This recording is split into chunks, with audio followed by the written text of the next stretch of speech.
11 айда Казакстан экономикасынын өсүшү 6,4%ды түздү. Өлкөнүн социалдык экономикалык өнүгүүсү өкмөттүн жыйынында талкууланды. Реалдуу өндүрүш сектору кызмат көрсөтүү тармагынан 8%га ашык, айыл чарба тармагы 6%дан ашык өсүүгө жетишкен. Негизги өсүү драйверлеринин катарында транспорт, ташуу, курулуш жана өнөр жай бар. Экономикалык өсүштүн маанилүү механизми инвестиция болууда. Тиешелүү түрдө негизги капиталга салынган каражаттын көлөмү 13% жогору жана 18 триллион теңгеден ашкан. Оң соода балансы да сакталып келет. Бул экономиканы туруктуу айгинелеп, алдыдагы өнүгүүгө негиз болмокчу.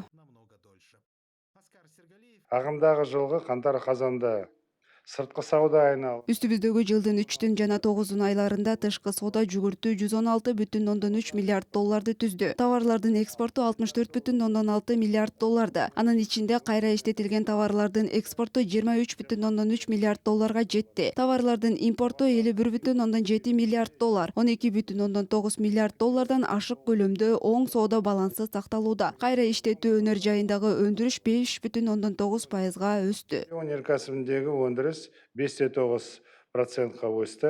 Өкмөттүн жыйынында премьер-министр Олжас Бектенов тармак жетекчилерине бир катар милдеттерди жүктөдү. Айыл чарбасында жергиликтүү өндүрүштөрдү жана чийки затты кайра иштетүү багыттарын стимулдаштыруу, өнөр жай тармагында инвестиция көлөмүн кайра карап чыгуу, технологияларды өздөштүрүү жана локализация деңгээлин арттыруу, ошондой эле экспорттук дараметти кеңейтүү зарыл.